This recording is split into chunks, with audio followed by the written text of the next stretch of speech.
Hristos a înviat. Astăzi continuăm cu cartea Omilii la rugăciunea Doamne și Stăpânul vieții mele, de Sfântul Inochentie, arhiepiscopul Odesei. Doamne și Stăpânul vieții mele, Duhul curăției, dăruiește-mi-l mie, robului Tău. Dacă vrem să cerem ceva, mai bine să cerem Duhul curăției de sus, căci pentru păstrarea acestei virtuți trebuie să luptăm cu propria noastră fire. Iar unde se biruiește firea, acolo trebuie să fie prezentă o ființă mai presus de fire. Acolo trebuie să fie prezent Dumnezeu, vorbind cu cuvintele Sfântului Ioan, Scărarul. Cum să faci asta? Pune în fața Domnului neputința firii tale și recunoaște în fața Lui întreaga ta netrebnicie.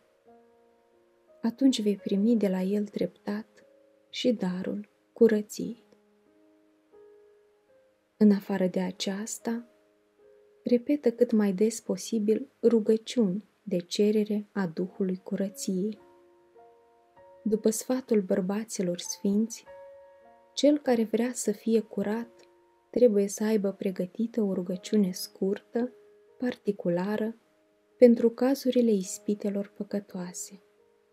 Și ei ne spun că atunci când vei simți că în inima ta se naște dorința trupească necurată, fie de la vedere, fie de la auz, sau chiar de la sine, îndreaptă-ți în același moment gândul la Hristos, cerându-i în rugăciune ajutor, și ține-ți mintea acolo până când vei primi întărirea. Iar după rugăciune, nimic nu îngrădește atât de mult curăția ca postul și ostenelile. Cel ce vrea să-și păstreze curăția sufletească și cel ce vrea să-și păstreze curăția trupească trebuie să evite ocaziile în care aceasta poate fi supusă riscului întinării în mod vizibil.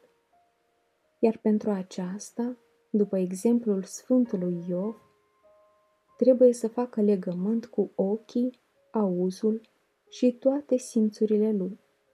Nu în zadar prorocul numește simțurile noastre ferestre prin care intră în sufletul nostru moartea. Trebuie să păzim aceste ferestre sufletești și să nu le deschidem în mod necugetat. Atunci când nu se mai poate, din anumite rațiuni, să nu vedem și să nu auzim ispitirile, în asemenea cazuri trebuie să avem un antidot duhovnicesc. În afara rugăciunii din inimă, un antidot în focul ispitei poate fi gândul îndreptat la crucea lui Hristos, la preacuratele sale răni sau la propriul coșciug și la propria moarte.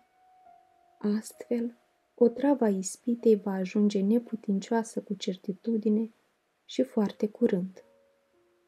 De asemenea, conform învățăturii Sfinților Părinți, starea smerită a Duhului și a inimii reprezintă o îngrădire măreață a curăției. Domnul nu caută la nimeni atât de mult ca la cei smeriți, iar încotro se îndreaptă privirea Lui, acolo vine și harul, de acolo fuge orice ispită și orice păcat.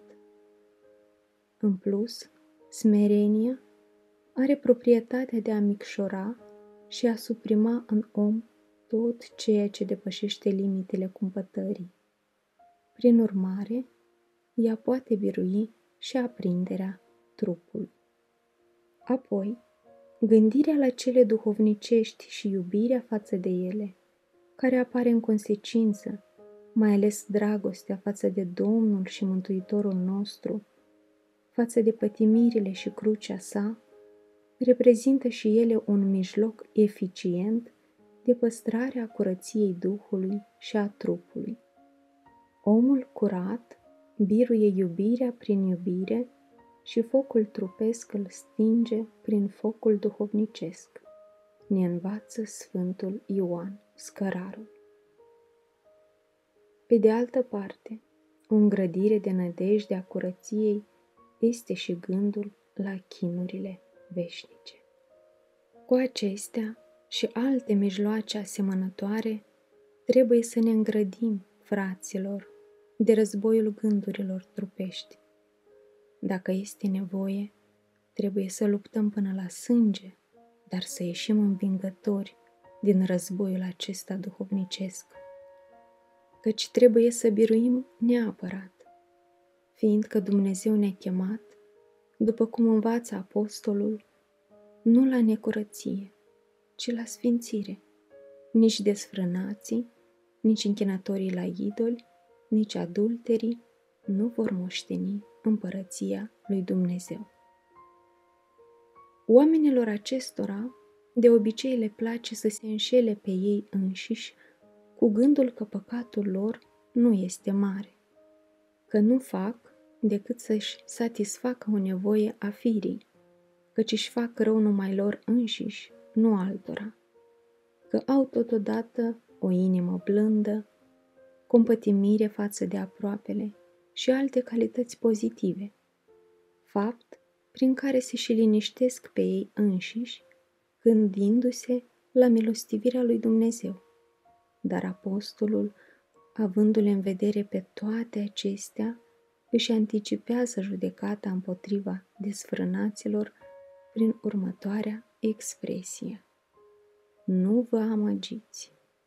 Drept aceea, să păzim mai înainte de toate curăția inimii, iubiților, ca inima ferită de pofte să păzească și trupul de necurăție.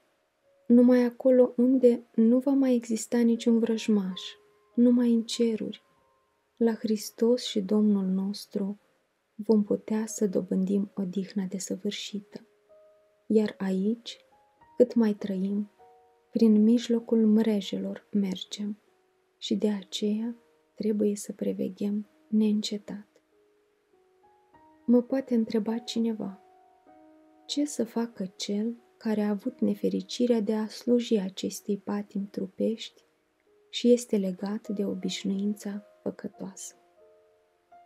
Să facă, iubitule, ceea ce facem noi atunci când suntem în fața pericolului de a cădea într-o prăpastie adâncă și mare, conștientizându-și starea, să se îngrădească cu crucea lui Hristos, să cheme în ajutor pe Dumnezeu și Îngerul Păzitor, să înceapă a ieși din prăpastie, să urce cu mâinile și cu picioarele dacă este nevoie, numai să urce, să se prindă de pământul și de pietrele care se surpă, dar să se ridice, să simtă rană și durere în toate mădularele trupului, dar să urce, chiar de se desprinde din când în când și cade, iarăși să urce. Atunci când vom proceda așa și vom folosi din partea noastră tot ce putem, fii sigur că în noi se vor arăta putere și bărbăție de neînvins. O mână nevăzută ne va susține. Se va arăta și un ajutor văzut, trimis de cel care lasă 99 de oi și pleacă în căutarea unei singure oi rătăcite în munți. Amin.